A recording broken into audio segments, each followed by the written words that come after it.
Hi అండి, అందరికీ నమస్కారం. Welcome back to my channel. ఈ వీడియోలో ఏపీ హోంమంత్రికి సుప్రీంకోర్టు గట్టి వార్నింగు.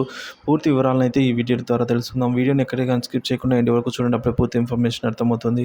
వీడియోకి ఒక లైక్ కొట్టండి ఫ్రెండ్స్. వీడియోలోకి అయితే వెళ్ళిపోదాము. ఏపీ హోంమంత్రి వంగలపూడి అనిత రాజమండ్రి సెంట్రల్ జైలును సందర్శించారు. జైల్లో ఖైదీల సౌకర్యాలను పరిశీలించారు. ఈ సందర్భంగా సెంట్రల్ జైల్లో స్నేహ బ్లాక్ వద్దకు వెళ్ళాక మంత్రి ఎమోషనల్ అయ్యారు. టీడీపీ అధినేత చంద్రబాబు 53 రోజులు ఇదే రాజమండ్రి జైల్లో ఉంచారు. ఎలాంటి తప్పు చేయకుండా చంద్రబాబును జైల్లో పెట్టారని నాటి పరిస్థితి గుర్తు చేసుకుని ఆవేదన చెందారు. ఇవాళ పరిస్థితులు తారుమారయ్యాయని ఈ సందర్భంగా మీడియాతో మాట్లాడుతూ అన్నారు. క్షమాభిక్షపై ఖైదీల విడుదల ఆగస్టు 15కు ఉండదు అని హోంమంత్రి అనిత స్పష్టం చేశారు. అక్టోబర్ 2వ తేదీన గాంధీ జయంతి రోజున ఖైదీలు విడుదల ఉంటుంది అని అయితే చెప్పారు.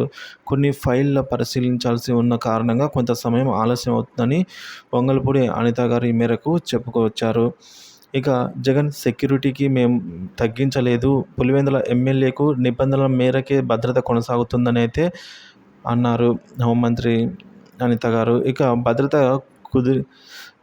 కుదిరించారని జగన్ అనవసరంగా రాద్ధాంతం చేస్తున్నారని అయితే ఆరోపించారు. అంటే భద్రత తగ్గించారని చెప్పేసి జగనే రాద్ధాంతంగా ఈ విధంగా ఆరోపించారని అయితే వనిత గారు చెప్పారు. ఇక జగన్కు 900 మంది సెక్యూరిటీ కావాలా అంటూ ఈ మేరకు ప్రశ్నించారు. సెక్యూరిటీ లేకపోతే ప్రజలు తిరగబడతారని జగన్ భయపడుతున్నారా అని కూడా విమర్శించారు. రాష్ట్రంలో 20,000 మంది పోలీసులు కొరత ఉండగా జగన్కు 900 మంది సెక్యూరిటీని కల్పించడం ఎలా కుదురుతుంది అని ఈ మేరకు వంగలపూడి అనిత గారు ప్రశ్నించారు.